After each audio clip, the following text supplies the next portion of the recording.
Olá, tudo bem com vocês, meus queridos, meus consagrados? Muito bom dia, muito bem-vindo para você, bem-vindo especial para você que nos assiste. Bom, esse é o nosso momento de edificação, que é uma aula voltada para os membros da igreja. Se você está nos visitando pela primeira vez ou nos assistindo aí de casa, fique à vontade, espero que você também se sinta muito encorajado. Se você não lembra de mim da semana passada, sou Patrick, 27 anos, 8 como discípulo, sou carioca, meu sotaque certamente já entregou. Lá no Rio a gente chama bolacha de biscoito, semáforo de sinal e por aí vai. Bom, semana passada a gente aprendeu sobre o que é o Shema, vocês se lembram? Vocês anotaram? Estou de olho, hein? O Shema é uma prece judaica, como a gente viu, né? E ele é formado pela combinação de 3 escrituras. Deuteronômio 6:4, Deuteronômio 11, do 3 ao 21, e Números 15, do 37 ao 41. A gente está focando aqui nessa série de aulas só no primeiro trecho, que é Deuteronômio 6, do 4 ao 9. Então essa prece, essa oração, né, ela vai falar sobre a soberania do nosso Deus, nós vimos que ele se chama Yahweh, e da adoração que ele tem de receber de todo o seu povo, tanto dos israelitas lá atrás, como nós hoje, seus discípulos fiéis, né? A gente aprendeu que Deus ele é único, incomparável, ele é singular, ele é íntegro. Lembram também? Moisés queria que os israelitas tivessem isso bem enraizados no coração deles, para que eles não cometessem os mesmos erros dos antepassados. A gente também viu que esse chamado, ele continua vivo para cada um de nós hoje, né? Esse chamado de amor, de obediência, de entrega completa a Deus, baseado na sua palavra. Hoje a gente vai continuar estudando o Shema. A gente vai falar sobre como os israelitas deveriam responder a esse Deus tão soberano, tão incrível, e qual é a nossa resposta também nos dias de hoje. Como é que a gente responde a Deus? Como a gente ama a esse Deus tão incrível e maravilhoso? Bom, vamos recapitular o que Deuteronômio fala? Então, Deuteronômio 6, versos 4 e 5 diz: Ouça, ó Israel, Yahweh, o Senhor, nosso Deus, é o único Senhor. Ame o Senhor, o seu Deus, de todo o seu coração, de toda a sua alma e de todas as suas forças. Como a gente viu na aula anterior, Moisés ele faz uma afirmação a respeito de Yahweh, o nosso Deus querido. Ele exalta a soberania de Deus, fala o quanto ele é único, o quanto ele é singular, o quanto ele é maravilhoso. E em seguida ele chama o povo para viver uma vida de fidelidade a esse Deus, uma vida de entrega completa por meio do amor. Nesse contexto, quando Moisés fala essas coisas, amar e obedecer a Deus são coisas muito parecidas.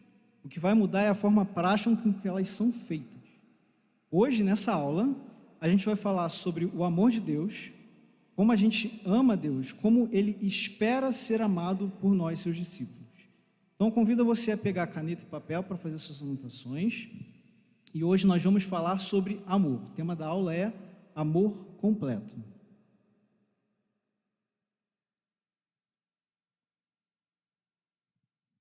O que é o amor? Bom, o amor é um tema bem recorrente no contexto histórico do livro de Deuteronômio. Como a gente viu, os israelitas eles vinham de um passado de escravidão e desobediência aos mandamentos que Deus deu para eles, né? Deus tinha feito uma aliança lá no Monte Sinai, lembram? E essa aliança logo foi quebrada. Então teve o episódio do bezerro de ouro, as inúmeras queixas que eles fizeram, a desobediência a Moisés e por aí vai. E aí o castigo que Deus deu para eles foi: olha, vocês vão vagar pelo deserto por 40 anos e vocês vão ser exterminados. Moral da história: uma nova geração se ergueu depois dos 40 anos e havia então a necessidade de se renovar aquela aliança que havia sido quebrada. E esse é o contexto do livro. Essa renovação ela vai ser o tema central de todo o Deuteronômio. Então Moisés vai falar várias palavras para encorajar aquelas pessoas, advertir, vai dar leis, mandamentos, né, que falam sobre como adorar a Deus, como praticar a justiça social dentro do povo. Só que tem um ponto aqui que essa renovação ela seria impossível sem amor e sem fidelidade a Deus. Isso porque se eles não amassem a Deus, se isso não tivesse forte no coração deles, esse amor, essa fidelidade, eles igualmente não iam conseguir obedecer os mandamentos e eles iam ser destruídos de novo, assim como os antepassados tinham sido destruídos. Então, a obediência a Deus, ela só é possível através do amor. Isso vale para nós ainda hoje. Se nós não amamos a Deus de fato, a gente não consegue obedecer. E a gente vai estudar um pouquinho hoje sobre isso. Um fato bem interessante sobre o amor é que o amor é uma característica particular do relacionamento das pessoas com Deus, com Yahweh, esse Deus em particular. Isso desde lá de trás, da história dos israelitas, até hoje. Então, diferente de outros deuses, né, que simplesmente pedem ofertas, sacrifícios de sangue, muitas vezes, o que o nosso Deus pede de nós, dos israelitas, é amor. Ele é um Deus que quer ser amado. Ele ama cada um de nós e Ele espera que cada um de nós ame Ele de volta. Assim, os israelitas eles se destacavam das outras culturas, como nós vimos, justamente pelo amor que eles tinham ao seu Deus. Não era só um Deus que eles faziam coisas para agradar, mas era um Deus que eles amavam de fato, né? Da mesma forma, a gente hoje se destaca do mundo pelo nosso amor a Jesus Cristo, nosso amor uns aos outros, não é? Essa é a marca de um discípulo. Então, o amor que Deus pede, ele é um amor que é baseado no próprio amor que Deus deu para a gente. Tem um verso em 1 João, capítulo 4, verso 19, que diz: nós amamos porque Ele nos amou primeiro. Se hoje você é um discípulo, isso só foi possível porque Jesus amou você. Porque num ato de amor, o nosso Deus maravilhoso deu o seu único filho para morrer na cruz por você.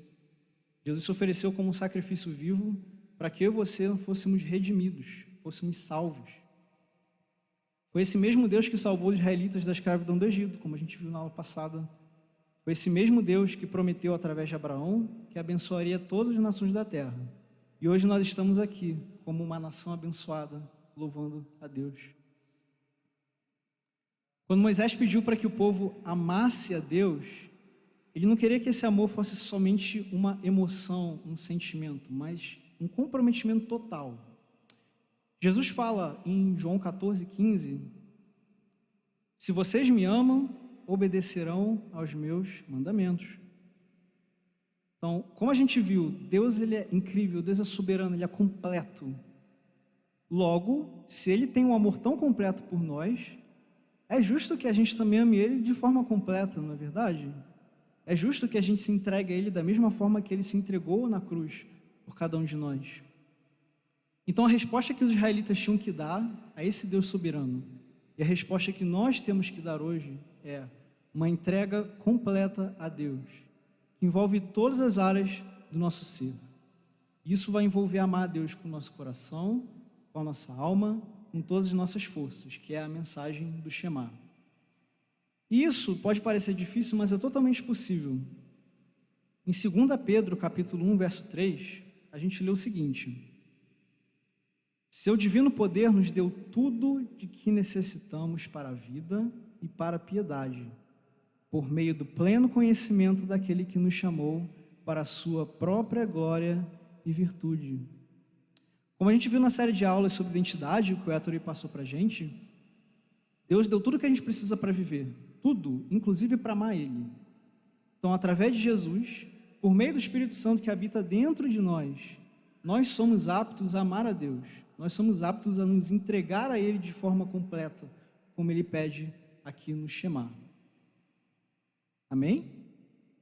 Então hoje a gente vai explorar qual é o significado de amar a Deus com todo o nosso coração, com todas as nossas forças e com toda a nossa alma. Vamos ver o que cada uma dessas coisas quer dizer e como a gente aplica isso hoje no nosso dia a dia. Vamos lá, coração. Quando a gente fala de coração, uma das primeiras coisas que vem na nossa mente são as emoções e sentimentos, não é verdade? Por exemplo, quando a gente se decepciona com alguém, a gente fala que o nosso coração ficou partido ou amargurado com aquela pessoa. Ou quando a gente se apaixona, o coração está derretido por aquela pessoa, não é verdade? Então, em geral, a gente trata o coração como o centro das nossas emoções e os nossos sentimentos. E não há absolutamente nada de errado com isso. Só que na Bíblia, nem sempre esse é o significado ou o sentido real da palavra. Nesse trecho no Shema que a gente leu, a palavra que a nossa Bíblia traduz como coração vem do hebraico leb, ou levav, e dependendo do contexto onde ela aparece, essa palavra pode significar o coração como um órgão físico, pode significar sentimentos, desejo, razão, uma decisão de vontade, algo que você decide na sua mente, além do caso especial que é o coração do próprio Deus, né? Esse é um assunto para um outro momento. Então é bastante coisa, a gente não pode generalizar. Quando a gente vê aqui em Deuteronômio que Moisés pede para o povo amar com todo o seu coração, nesse contexto, o que ele está falando é: ame a Deus com todo o seu intelecto, com toda a sua vontade, a sua intenção. Ou seja, é você ser devoto a Deus de forma consciente, você quer ser devoto a Deus, você está decidido a ser devoto a Ele. Pensa assim, você pensa dentro do seu coração. Seu coração é como se ele fosse o centro da sua mente, não o seu cérebro. E o seu coração molda o seu caráter, ele molda as suas escolhas, ele molda quem você é, o que você decide, o que você vai fazer. Ele é o centro de quem você é, enquanto que a gente chama de agente moral. Isso é um termo da filosofia e da sociologia, que vai falar sobre um ser que é livre para fazer escolhas, um ser consciente e responsável por suas decisões. Eu sei que pode parecer um pouco difícil, um pouco complexo, mas na prática é um pouco fácil. Se a gente der um pulo em Deuteronômio capítulo 8, verso 2, a gente lê o seguinte: lembrem-se de como o Senhor, o seu Deus, os conduziu por todo o caminho no deserto, durante estes 40 anos, para humilhá-los e pô-los à prova, a fim de conhecer suas intenções, se iriam obedecer aos seus mandamentos ou não. Então, na última aula a gente viu um pouquinho da história dos israelitas, a gente viu o que aconteceu com eles, e por causa dessa rebeldia, eles foram condenados a vagar pelo deserto por 40 anos. Só que dentre aquelas pessoas que foram rebeldes, já existia uma geração nova, uma geração jovem, lembra Josué, Caleb, aquele pessoal lá? Então, Deus queria saber o que tinha no coração dessas pessoas, dessa nova geração. Deus queria saber, será que eles vão obedecer os meus mandamentos? Será que eles vão ser dignos de entrar na terra prometida que eu estou preparando para eles? Então, a obediência ela estava sendo testada dentro do coração daquelas pessoas, pela provação de passar pelo deserto por 40 anos. Então, o que estava em xeque para aquelas pessoas era a consciência delas e a vontade que elas tinham em obedecer a Deus. Em Provérbios 23, 26, o sábio diz: meu filho, dê-me o seu coração, mantenha os seus olhos em meus caminhos. O que ele tem em mente aqui é decisão. Você vai seguir os caminhos de sabedoria ou você vai seguir os caminhos de depravação, dentro do contexto? Moral da história: amar a Deus com todo o nosso coração é uma decisão de vontade, é uma decisão consciente de cada um de nós. É uma escolha que eu e você, a gente tem que fazer todos os dias da nossa vida, independente da situação que a gente encontre. Deus espera que nós sejamos intencionais com Ele. Ele espera que nós hajamos de acordo com a sua palavra. Que cada um decida todos os dias morrer para a própria natureza e viver para Cristo. Amém? Nós temos a nova natureza de Cristo, a natureza de Deus. Então, Deus espera que a gente viva essa natureza. Mas isso é uma decisão, você decide fazer isso todos os dias. Não é só no dia de domingo, é durante toda a semana. Você decide ser um discípulo. E assim você ama a Deus com todo o seu coração.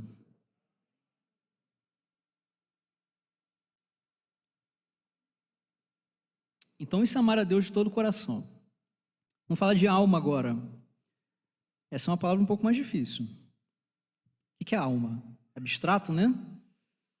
Normalmente a gente fala de alma quando a gente quer falar da parte de nós que não é corpo, ou seja, não é carne e também não é espírito. Ou seja, é a parte de nós que representa a nossa essência, quem nós somos de fato.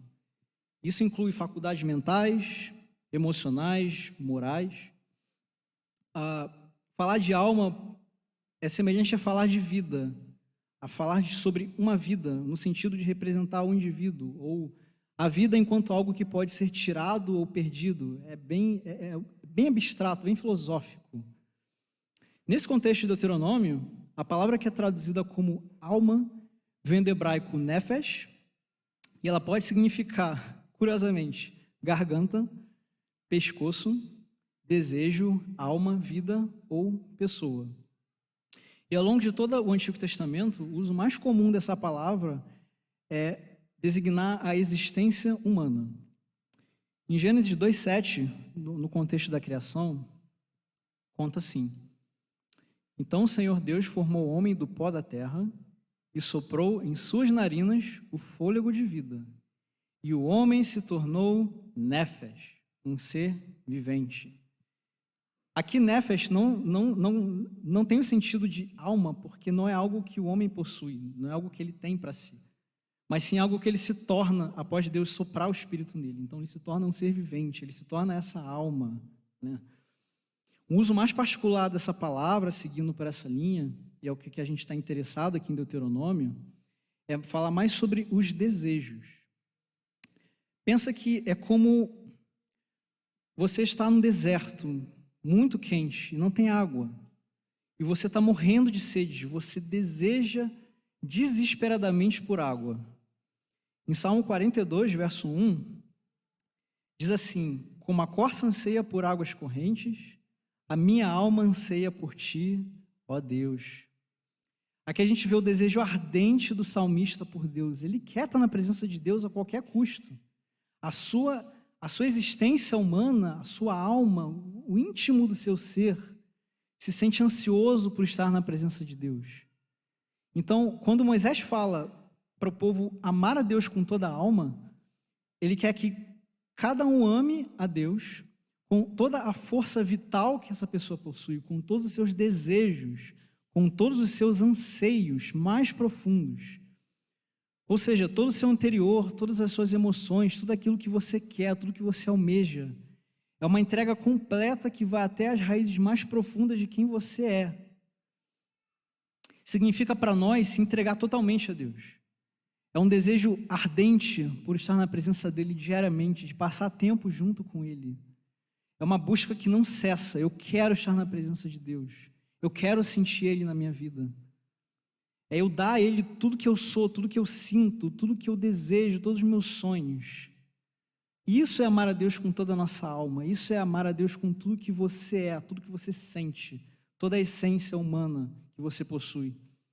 Então, amar a Deus com todo o coração e com toda a alma é amar com toda a nossa razão, nossa capacidade mental, as nossas escolhas, nossas decisões de vontade, nossos desejos, nossos anseios, nossos sentimentos.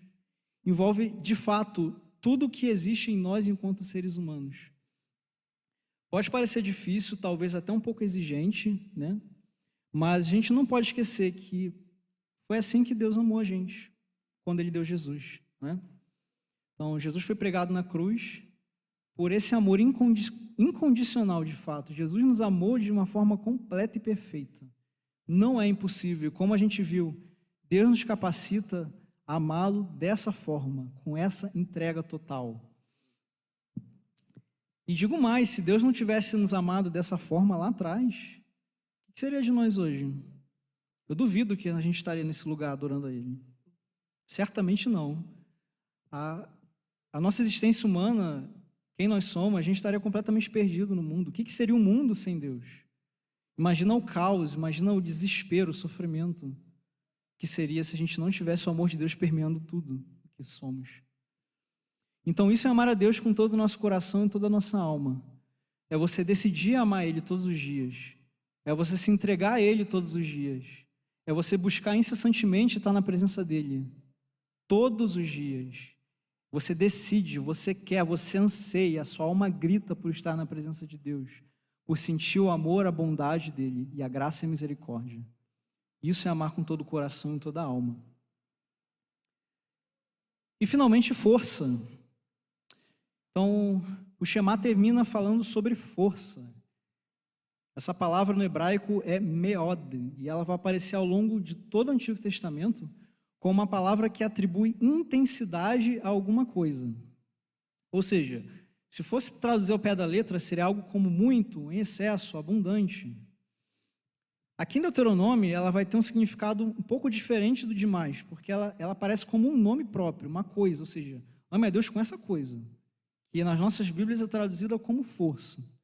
E aqui é um pouco mais difícil da gente entender o que isso significa. Uma das traduções mais antigas do Antigo Testamento, uma tradução judaica, ela vai dizer que essa palavra significa substância ou posse, apoiada em Provérbios 3:9.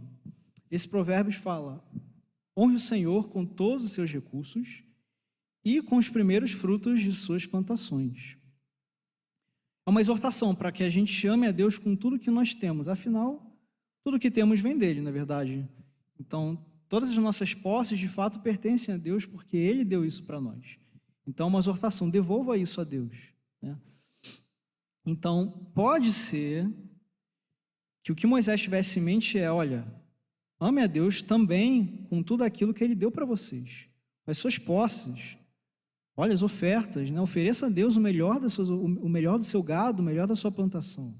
Essa é uma possibilidade. A outra possibilidade é a gente olhar o sentido mais simples da palavra, da forma que ela aparece nesse texto, que é como força de fato. Então, o que significaria amar a Deus com toda a força? É a nossa força de vontade, de forma mais prática. Você está pronto para fazer o que for necessário para honrar a Deus? Você tem disposição física para se sacrificar em prol dele? Uma coisa prática, sei lá, você está disposto a cortar a cidade para ir visitar um irmão que precisa de ajuda? Ou então para vir ao culto e encorajar o seu irmão, a sua irmã? Esse é um bom exemplo do que seria amar a Deus com a sua força, com a sua disposição. O quanto você é disposto a se sacrificar por ele. Uma terceira alternativa, que eu particularmente gosto muito, é que a palavra força pode ser que ela esteja intensificando as outras duas palavras, que é coração e alma.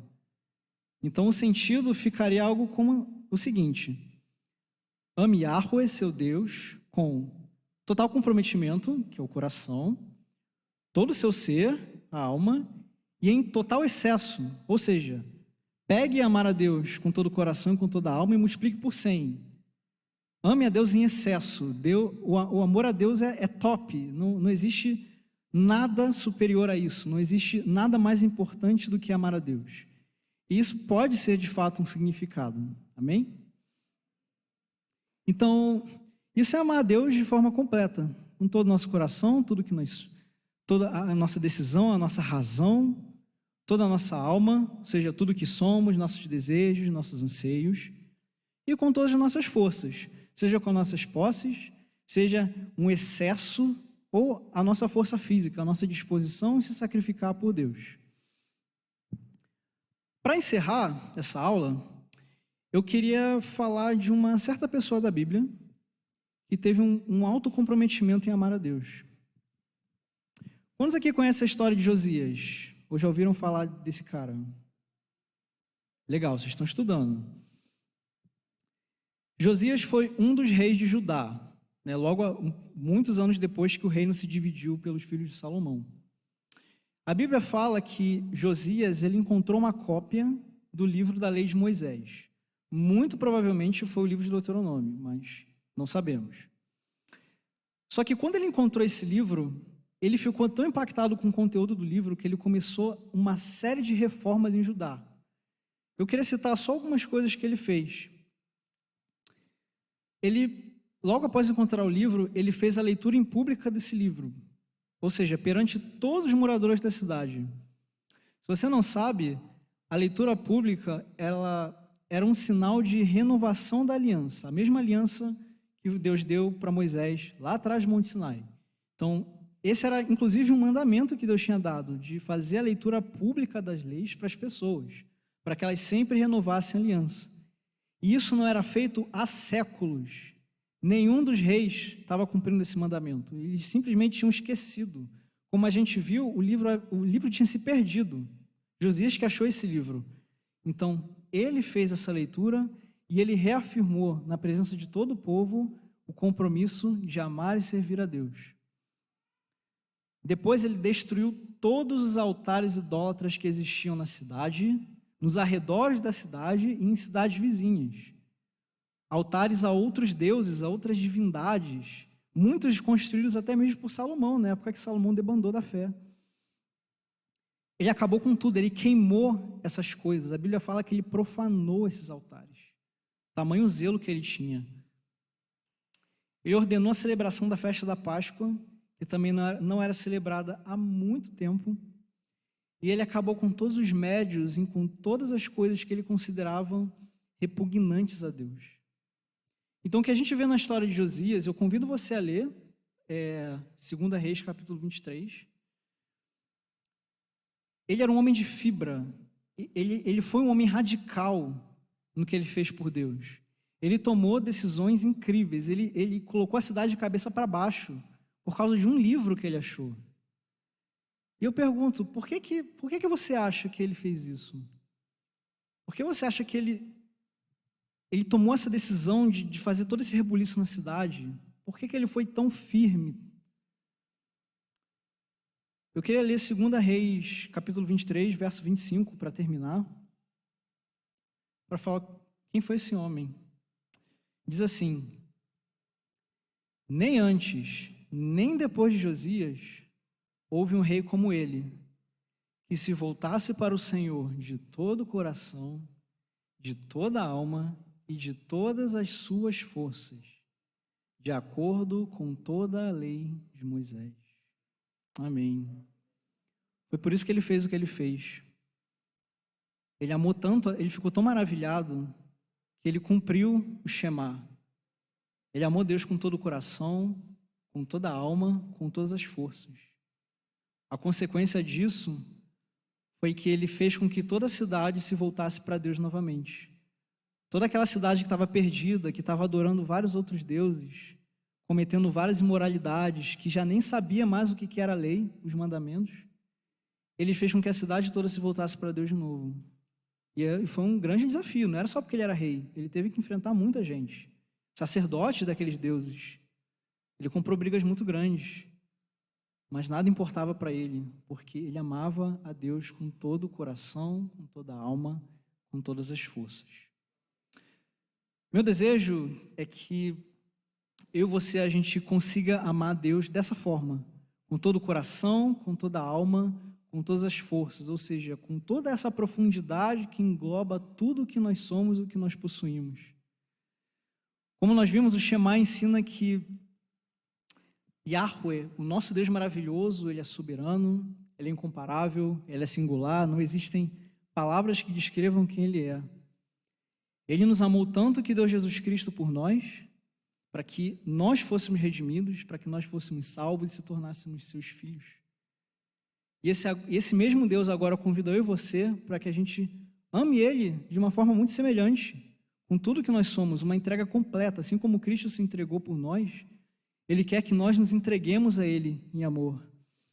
Então, o meu desejo é que Deus seja o centro da sua vida, de fato, e cada dia você possa descobrir no seu relacionamento pessoal com Deus, no seu tempinho com Deus diariamente, quem é esse Deus maravilhoso, esse Deus de graça, esse Deus de bondade e todas as maravilhas e as coisas boas que Ele tem guardado para nós.